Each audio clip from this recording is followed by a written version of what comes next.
guys? Today I'm just gonna go for a ride in the Camaro. I haven't made too many videos on it since I turbocharged it. It's running good. It's just minor stuff that's annoyances with it.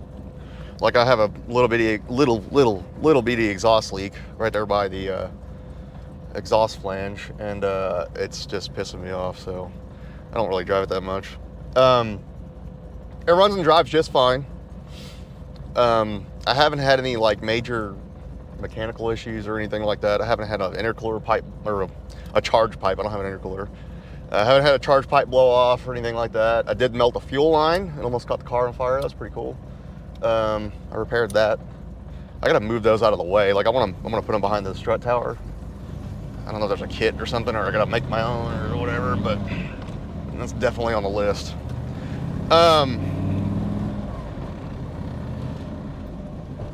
This kit, it's not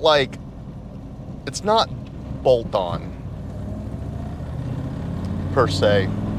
Don't expect it to just throw it on there and you got a turbo kit, kind of like, you know, like an LS Silverado or something. It's not like that. I don't think there's enough R&D in one of these to sell it as this, you know, in a truly bolt-on kit with like very minimal modifications. This one, I bought it as a whole kit. It came with the manifolds, the turbo, which wasn't worth a shit anyway. It was like a GT45, really small turbo. I didn't use that, but we'll get to that. And then it came with a crossover pipe and no downpipe, so I had to make my own downpipe. It came with the all the oil feed lines and drain and all that stuff. Half of it I didn't use. So what I didn't use out of it was the turbo. I went with a T76 turbo, which is a little bit bigger, but like nothing crazy. If I had to do it again, I probably would have put a 78, 75 on it and just been done with it. This one is totally fine. It drives really good. It's got plenty of torque down low and stuff, and it spools really quick. The oil drain thing, I couldn't get the geometry correct to make it just go back into the oil pan. So I got a scavenge pump on mine, and it just comes on with the ignition on, and it just pumps oil back to the valve cover. So not a big deal with me, but just fair warning, you probably need to buy one. The crossover pipe, it didn't fit real good snug wise. Like it's like a little slip joint. It's a piece of shit. You need to get a flex joint in there or weld it like I did. I just welded it. I'm gonna eventually put a flex joint in it, but I ain't worried about that until probably spring. So the downpipe, I had to make it. I made it all with a bunch of pie cuts, and I just took my time. It took me probably about 2 days of just messing with it and stuff, getting it just right. And I gave it to my friend to weld up for final welding, and I wrapped it, and I have a downpipe. So a 3-inch downpipe will fit between the frame rail and the steering shaft. So it's a tight fit, but it works. I had to make a little speed dent with a hammer on one little spot, but hey, it's all good. It works just fine. They also sent me the wrong V-band clamps for everything. So I had to go source all my own V-band clamps. The only reason I went with an under the hood setup was I wanted to retain my catback. So I have an SLP2 out the left exhaust, and I just wanted that. If I didn't want that, I honestly probably would have just rear mount turboed it and been done with it. Just like again, a 78, 75 back there, a scavenge pump, and just ran my own piping and stuff up to the front. I would have never put it under the hood It's cool looking and stuff, but like it was a major pain in the ass. It wasn't a bolt-on setup. Wow, that truck is buried right there. That's funny. But it's not a bolt-on setup. I don't think there's really even a bolt-on kit anymore for like even say a supercharger. You might be able to buy a bracket from ProCharger. I'm not sure. I've never really looked into it. It's on 8 to 10 pounds. Like, it ain't a lot. Non-intercooled. I've got E85 Deka 80 injectors. I'm still running a 255 pump. I don't think I'm out of pump yet. I do have a 525 pump actually in the back seat, just waiting to go in. Also, I didn't use the wastegate either in that kit. It's a piece of shit. Don't use the wastegate. It's terrible. I got a VS Racing 60 mil, and it came with a different flange, so I had to modify that too. I had to send the exhaust manifold off to my buddy to have him weld it up and put a new flange on there. Also, the turbo wouldn't fit. The bigger turbo, it would hit the block. So I had him modify that flange to kick out away from the block. So, you know, again, I probably would have just rear mount turboed it if I didn't like my catback so much. Let's see, I'm on 8 to 10 pounds, a stock bottom end, a Lloyd Elliott ported intake manifold, not Lloyd Elliott heads. Like, there's some heads I bought off of a customer that just look ported. It didn't change my tune that much, so they can't be that bad. The cam is still a 227, 235 cam from Lloyd Elliott. It's the same one I put down 380 wheel with a cam only.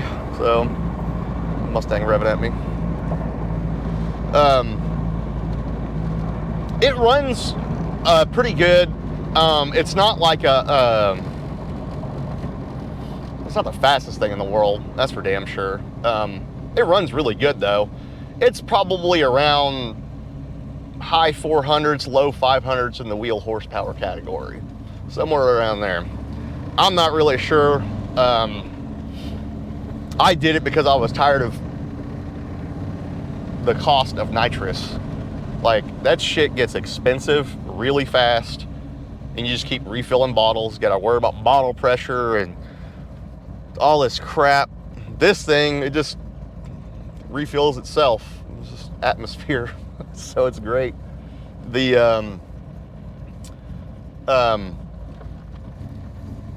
air intake temps, they get hot, but again, I don't have an intercooler either, and plus I'm on E85, so I don't think it's really hurting anything too much. So, well, I'm not concerned with it really. We'll do a little pull here in a second. Let me go find a good spot here. But it's definitely a fun street car. Again, it's not the fastest thing in the world, but it's definitely fun. I ran a ZX6R on the highway a couple of nights ago, and we went from like a 55 or 60 roll or something like that. I jammed it in the third, and he gave me the hit, and I mean, he pulled on me. I'm not gonna say I beat him, you know, but we were, I don't know, he pulled on me about a car and a half, up to about 120, so I don't know. Those things trap like 130, so I don't know, those things probably got 120 mile an hour trap speed in it, so not too shabby. But like I said, I haven't really raced anything except that. Like, I don't know, I can't compare it with anything. I haven't brought it to the track. I've literally just been driving it, and it's just been sitting in the garage. I've just been doing other things. So there's a couple things you need to know before you go into this journey. One, you're gonna need to fabricate some stuff, and two, you're gonna need to tune this thing, and three, you could blow your shit up. Those three things, pretty much. So this one is on an 0411 setup, LS computer. I'm running an E85 sensor.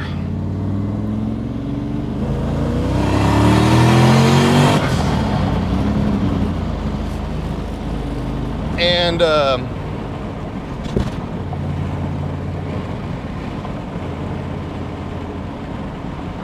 road's pretty good. I highly recommend the E85 if you have the ability to get it. Definitely worth it. Adds a little cushion to your detonation threshold there. Need a wideband, a boost gauge, laptop, cables, all the stuff you need to tune. So another question too is, hey, how much power does this thing add? It feels like a 100 shot, like a nitrous. It feels like 100 to 150 shot of nitrous. That's exactly what it feels like, but it's just there, you know? I mean, nitrous is there too, but like, you know, you run out of nitrous. I have nothing against nitrous. I just wish to God it was cheaper. Like, I'd probably still be running this shit, but it's like, it literally doubled the price overnight. Like, it was just stupid. So I just cut ties with nitrous. So that's what I did. Again, I have nothing against nitrous. I like nitrous. It's just expensive.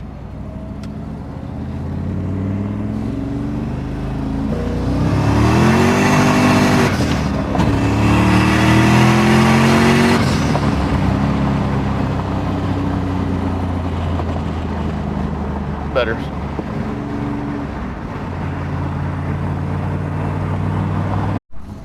Well, the motor's still alive after that pull, so I guess we'll do another pull. I haven't changed anything. I just got off the highway. Just listening for knocks. Let's see what it does. See, my boost gauge reads 8. All right, it was 8 pounds. Like I was say, I was like, I know I didn't change anything. Yeah, 8 pounds right on the money, and still rich. Like a 10.8 air fuel, like real rich. It's pretty rich. I don't know what that spike was then. Where was that spike at 15 pounds? Like, I don't know why it read 14 or 15 pounds. One little section. Maybe I didn't reset the peaks or something. I usually reset the peaks, but it literally didn't do anything. I threw that a whole pull. Let's see here. Spin, spin, spin. 27 degrees of timing at 8 degrees, or 8 PSI, and a 10-7 air fuel ratio. It's pretty rich. I'm gonna lean that up a little bit. I'll gain some more power. I don't want to go too lean though, because it's not intercooled. So let's lean that up. What KPA was that at? Like 127, yeah, ish. So we'll go 120. Where are we at? Boom. Lean her up just I'm talking like 3%. 4. Let's just do 4. Still want some kind of richness there. It pulls really good. See the horsepower gauge right here said 602, but I don't think that's it. This doesn't feel like a 600 horsepower car. Like I'm not the type of guy to toot my own horn like that. Like I'm like, oh, there's a 600 horsepower car. It's not. This thing's, I'm serious, it's probably like high 400s, low 500s, you know, ish. Anyway, yeah, let me flash this. The IAT's got up to 159 right there. Actually, no, it got higher. It got like 184. So, I mean, that's pretty hot. Again, I think this thing, it probably gained quite a bit with an intercooler, because in cool air, it does really well. So I might throw an intercooler on it later. All right. Boom. But yeah, this thing, it's not a bolt-on kit. Don't expect that. Expect to do some fabrication, because it's not hard. I mean, I don't know anything about welding or fabrication or anything like that, and I made it work. But I had a friend that can do stainless steel really well. He does really good TIG welding, and I mean, this guy can weld anything. So I mean, he's a professional welder. So he charges me, and that's fine. I'm more than glad to pay the money for it. I'll pay for anybody's skill set that I don't have. That's fine with me. It's the way the world works. You don't know how to tune? I'll tune it. Or get somebody else to do it. I don't care. Learn to do it yourself. I'm teaching a bunch of shit now. If you haven't followed my YouTube channel in a while, I'm teaching a lot of shit. Lots of shit. How to tune an LT1, how to tune an LS, how to do all that stuff. I'm in line to get a prescription, so as you can see, I don't feel well. So, but yeah, you can supercharge one of these too. I've tuned a lot of those. But you just deal with belt slip issues and finding brackets, aligning pulleys and all that stuff. And it puts a lot of strain on that crank snout too, so I'm not a fan of it. I'd just rather turbocharge it if I'm gonna boost anything. I'd rather deal with exhaust piping and stuff, so. Yeah, I mean, expect, like with this kit, you know, on a decent turbo, expect to gain 100 to 150 horse easily with the supporting fuel system and correct tuning, obviously. You're not just gonna throw it on your stock LT1 and run, you know, 10s. It's not gonna happen. So, final verdict. Hey, should you boost your LT1? Hell yeah, why not? Don't be a bitch. Boost it. Boost your LT1, yeah. Make sure it's healthy, boost it. There's nothing that compares with it, you know, but it's fun and quick, and screw it. You already have the car, so might as well have fun with the damn thing, right? You just gotta be smart about it. You know, you can't just go run an 87 octane with it and shit, you know. Go have fun with it. You know, it's not gonna be the fastest thing in the world. You know, if you're wanting to build a drag car or something, then go do it. But you're not just gonna, you know, turbocharge your street-driven LT1 and just expect it to run, you know, 7s, 8s, 9s, or whatever the hell. You know, like, it's not gonna happen. No, it'll be a solid like 11-second, 12-second car. Let's tell you the truth.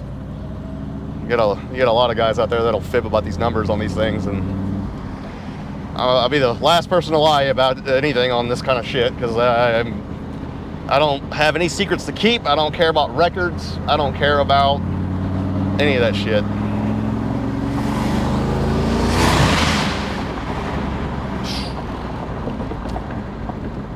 I just do it for the enjoyment of the damn thing. I don't care if I lose a race anymore. I'm not even competitive anymore. I don't care. I really don't care. I literally do it to appease my own self. Like, I ain't here to impress anybody or anything like that. I'll get this thing on the dyno after the Starboard show. I entered it for the Starboard show, and I'll put a full send thing on it, you know, just see what we can actually get out of this thing. I've got a methanol kit for it too. I just disconnected it because I wanted to see what the air intake temps would be without it in cold weather, because I hooked it up when it was in summertime or whatever. So it doesn't really seem to affect power, I'll be honest with you, but I really want to see it on the dyno, and I want to see what it actually will do on the dyno with and without meth, and then me adjusting the AFR and the timing and all that stuff too, not just throwing the meth on and be like, okay, well that's it. Because you find a lot of YouTube videos and those guys will just do that shit. I'm like, oh, it made it richer and it lost power. No shit, because it's rich. Like, you can't be a dumbass about it. It's stupid. And anyway, that's gonna do it for this one, guys. Make sure you like, subscribe, comment, tell me what you want to see. Catch you guys on the next one.